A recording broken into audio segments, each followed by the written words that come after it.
Wuhan, China, the place where the COVID-19 virus is believed to have first transmitted to humans.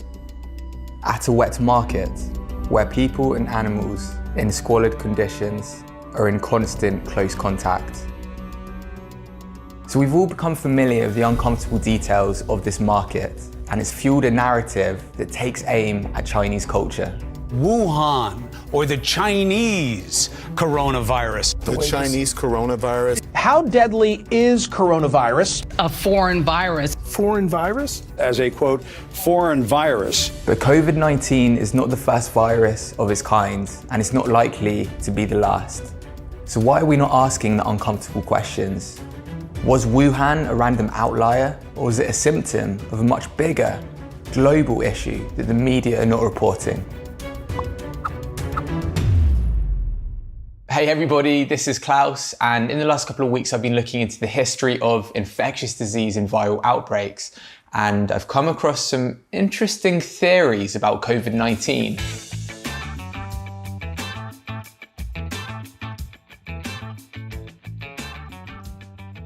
I did a little bit more digging and I found that these conspiracy theories have yet to stand up to scientific scrutiny. But what I did find was even scarier, because it turns out that virtually all of these infectious diseases from the past have all come from an animal host.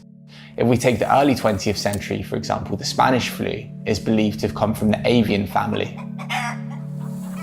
Then HIV, which was identified as emanating from humans eating chimpanzees.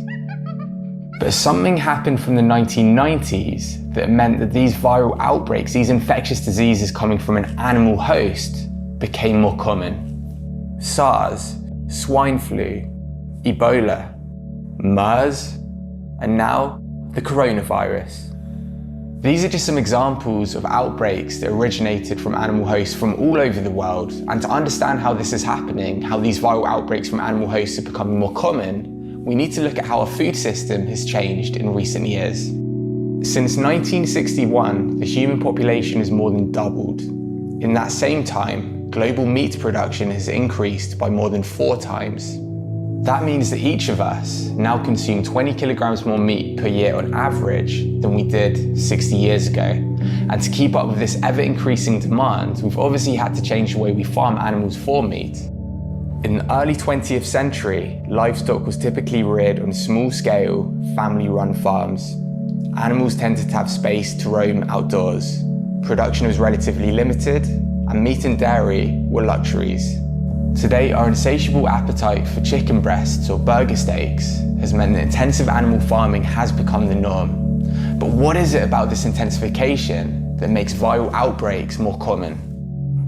It comes down to the fact that when any animal is confined in close proximity with no space to roam and under immense emotional stress, conditions are ripe for disease. A perfect example is the Spanish flu of 1918. Here, humans are packed together in trenches, malnourished, with the constant stress of combat. Their impaired immunity is likely to have increased the rate of transmission and made the virus highly pathogenic. In the same way, livestock are routinely subjected to cramped, confined, and unhygienic conditions. Not only does this increase the probability of transmitting a virus, it also raises the prospect of mutations. Take the influenza virus, which has been responsible for all the major pandemics in the past century. When it is present in its natural reservoir of aquatic birds or bats, the virus is relatively harmless. But if it passes to another species, or from one species to another in quick succession, the virus can mutate rapidly. Each mutation makes the virus more pathogenic. New strains of the virus can develop, and the likelihood increases that one such strain could be transmitted to mammals, including humans. This process is known as antigenic shift. Humans don't have immunity to these new strains of the virus, and certainly not a vaccine, which makes the job of planning for the next pandemic all the more difficult. Big money is currently being poured into the race for a COVID-19 vaccine. Central banks are announcing record stimulus packages to boost the economy. Healthcare systems are under strain. And yet, why is there such reluctance to address the root cause particularly from our media. When we performed headline analysis, it showed that of the 51,669 media articles published in the last 30 days about COVID-19, only 2.1% mentioned the word animal, and only 0.3% mentioned the word farm. To talk about a pandemic without consistently discussing its origins is like holding a murder trial and not mentioning the number one suspect caught red-handed. Is irresponsible and misleading. In a recent Telegraph article titled, "Coronavirus Could Have Been Prevented," scientists say, the author explains how increased contact with wildlife is responsible for viral pandemics. The focus again being on wildlife, with no mention of limiting meat consumption as a potential solution. Not only are media platforms not discussing the issue, some seem to be silencing those that do. Let's look at one situation, for example, where a social media post by Earthling Ed discussing the link between eating animals and disease was flagged as partially false by Instagram and then removed. What the media need to do is catch up with what public health experts have been saying for decades. 12 years ago, for example, Dr. Michael Greger, author of Bird Flu, a virus of our own hatching, called industrialized animal farming a perfect storm environment for infectious diseases. If you actually want to create global pandemics, he explained, then build factory farms.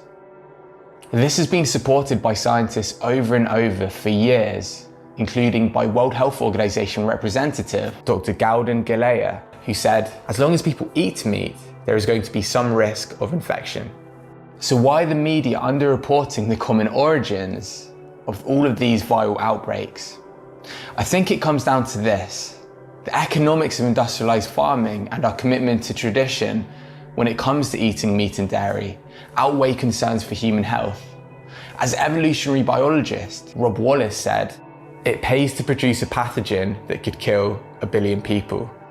And that was on the back cover of his book, Big Farms Make Big Flu. What he's basically saying, as I understand it, is that as human demand for animal products continues to grow, intensification of animal farming is a market-driven response. After each pandemic, the focus from our society is merely to improve farming methods and practice stricter biosecurity. But what about addressing the cause rather than the cure?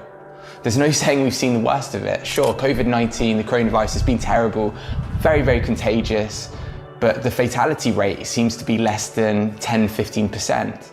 This could be much higher in the future.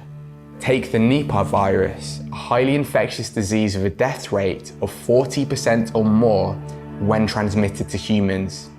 It was identified in Malaysia in 1998 in pigs and pig farmers, but was quickly contained. Repeated outbreaks have been reported, but as the Nipah virus is not very contagious, it has not spread further. In the future, it is possible that a viral strain could emerge from a factory farm, which is both highly contagious and deadly. So to prevent pandemics like this in the future, we need to start looking at the root cause and not just the country it came from. People are already doing it because it's glaring, it's obvious. If we fail to take this seriously, COVID-19 could be the precursor to yet another pandemic that could have been prevented.